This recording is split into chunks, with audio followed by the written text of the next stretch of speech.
Hey everyone! Today I'm going to be making one of my favorite dishes, Hungarian goulash soup.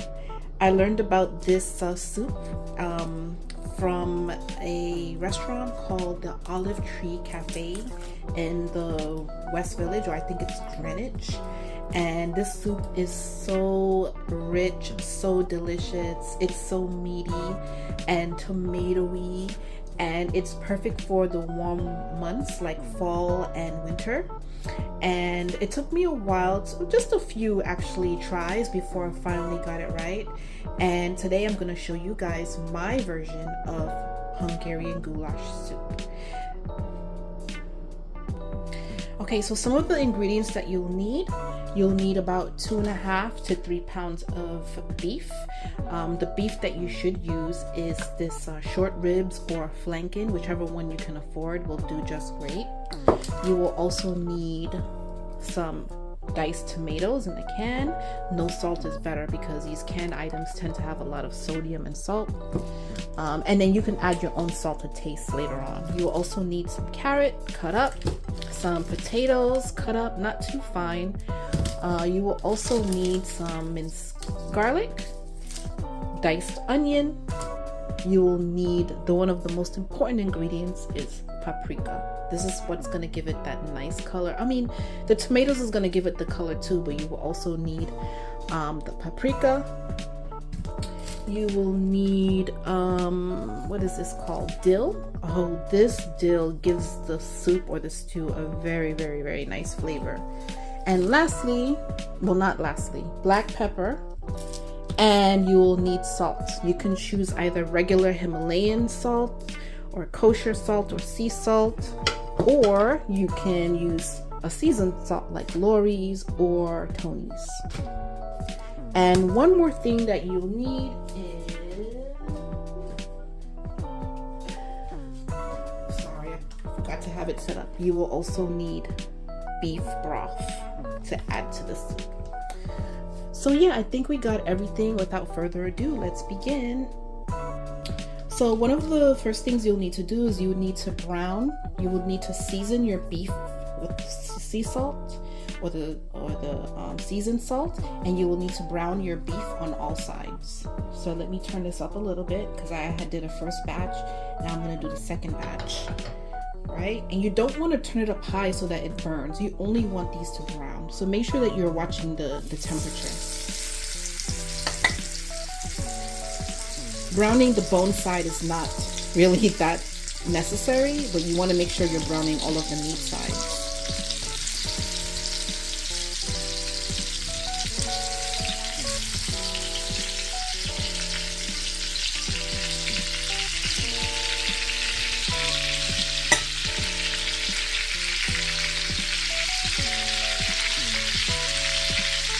And you want to brown them for about 3 minutes on each side. Okay, so after you've browned two sides for at least 3 minutes, you can start to brown the other sides for about 2 minutes, because at this point the temperature of the oil is a lot hotter and they're actually cooking and browning a lot faster at this point. So I'm going to turn these. You have about 2 more sides to go, including this one.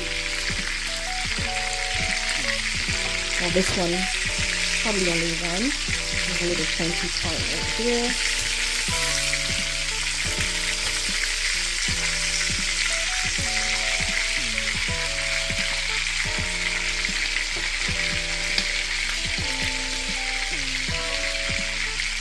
Okay, so these are done.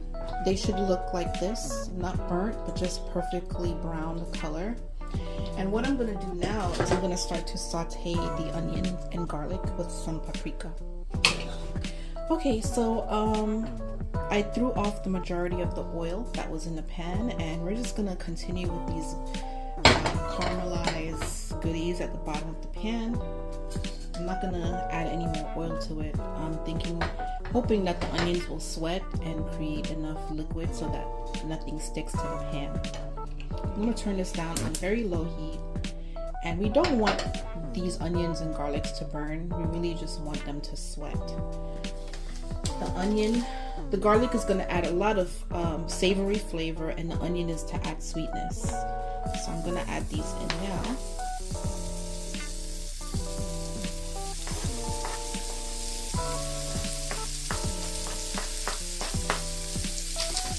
And then saute these. I might have to add a little bit of oil to this, but we'll see. I just want it to sweat.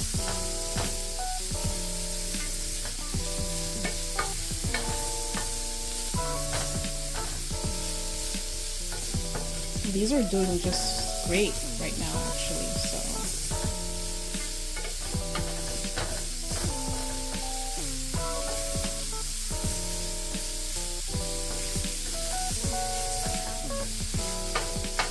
These smell so good.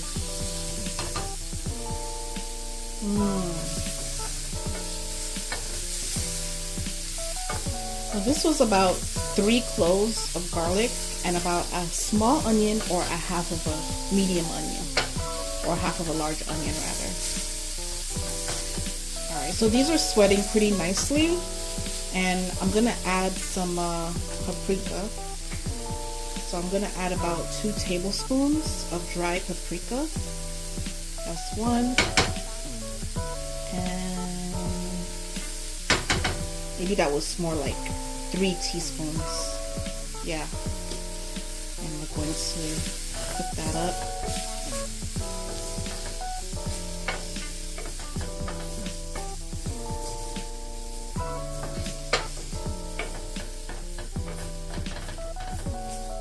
Alright, it's getting kind of dry, so I'm going to add a little bit of water.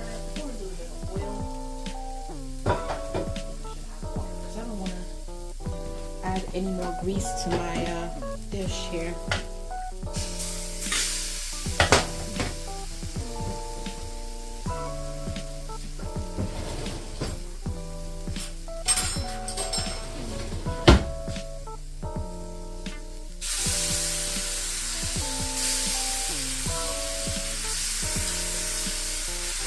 We just want it to sweat, that's all. So I think these are just about good. And now I'm gonna add this along with my beef to a pressure cooker so it can pressurize for about 30 minutes.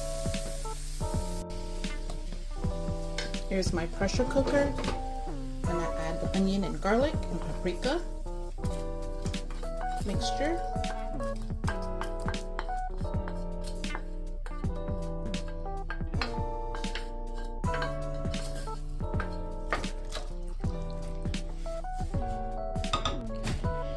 While that's starting to boil, we're gonna add the can of diced tomatoes because we want the tomatoes, the onions, as well as the garlic to get nice and soft into the stew. And we add a little bit more water so that enough of the meat is covered.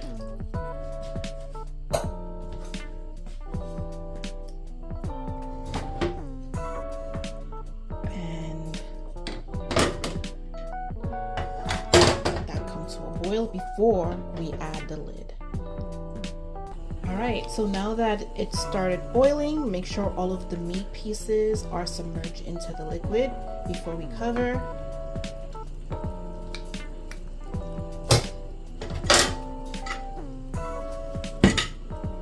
Make sure that the steamer, I forgot what you call this, but I think it's the whistle, and that's how you would know that the food is actually being steamed.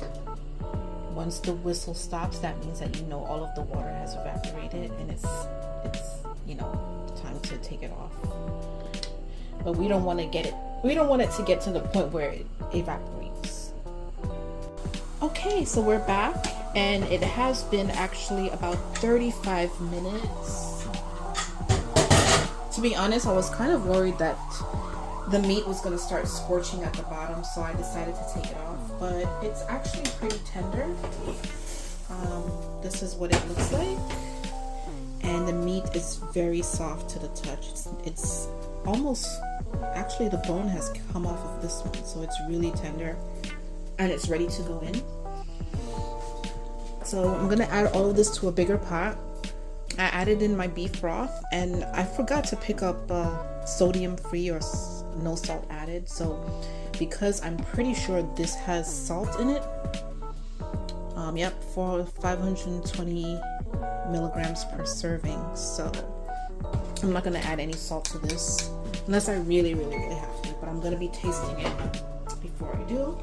So ooh, that sauce is beautiful. Nice, rich, red sauce from that paprika and from the tomatoes. I'm gonna carefully add these in so I don't make a mess.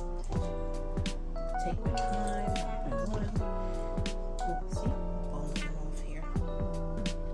It's nice and tender. I'm probably gonna take these bones out. Let me take them out now because they don't really serve much of a purpose anymore. Got most of the goodness out of those bones.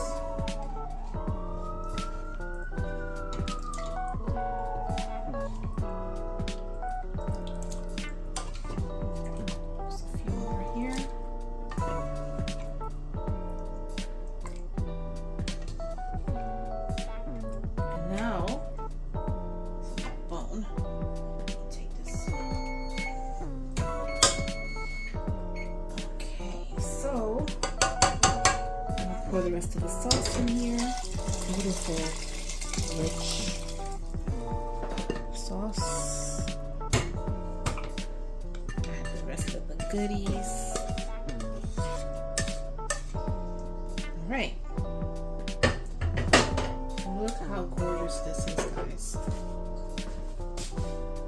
So now we're just gonna let this cook. The meat is already cooked. We just need to infuse the soup, the flavor, the broth. We're gonna add the veggies. We got some carrots and potato. And you know, this recipe, this is a traditional Eastern European dish, and it really calls for beets. Beets is also something that adds to the color. But I normally don't add beets and it comes out really good. I normally add some cabbage. However, I don't have any cabbage. I saw these at Whole Foods. This has sweet potato, orange and yellow carrots, some parsnips, and some red onion. Oh, this doesn't have beets either. Interesting. I think I'm still going to add some of these, even though it doesn't have beets. I thought it did. And just a little bit, not too much, just to give my stew, my soup, a little bit more body. Just a little bit more. Yeah, there we go. All right. And then another important ingredient is dill. We gotta have dill. So I'm gonna roughly chop up my dill. I had to remove this long green stem, most of them, and I'm gonna chop these up as finely as I can. Not too much. Don't go too crazy because it's all gonna get dissolved into the stew anyway. But man, this dill is what another thing that makes the dish so much, that fresh herb taste.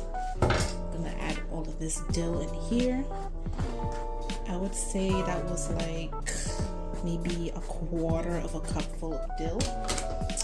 Give this a stir, and we're gonna allow this to come together and simmer for about another 15 to 30 minutes.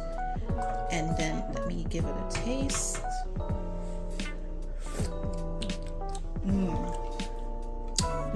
It can use a little bit of salt, so I'm gonna add some Tony's.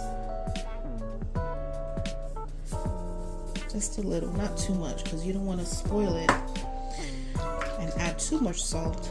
But man, this tastes really good so far. And once this boils for like 20 minutes and everything marries, it's going to be delicious. Stay tuned. All right, it has been 20 minutes, so this looks really good. Now I'm gonna taste it just to make sure that it has enough salt.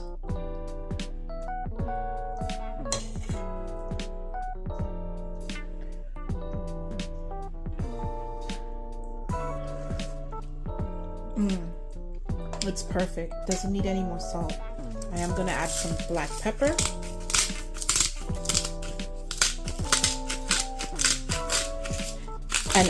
And to add to the freshness, I'm gonna add some more dill.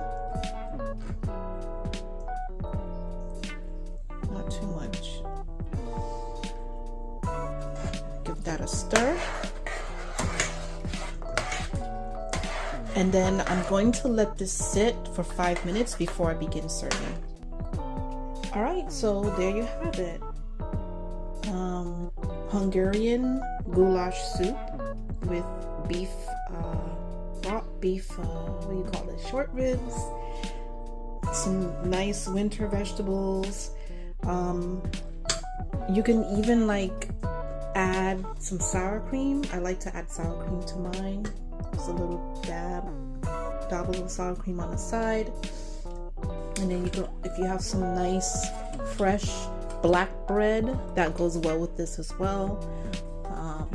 I'm watching my carbs, so I'm not gonna have any bread. I'm just gonna have the soup by itself with some sour cream, and yeah, really rich. It sticks to your ribs, but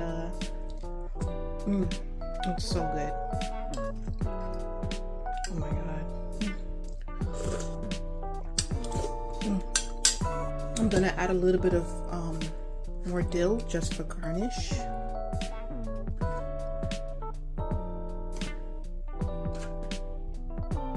Alright, let me get my thumbnail in here.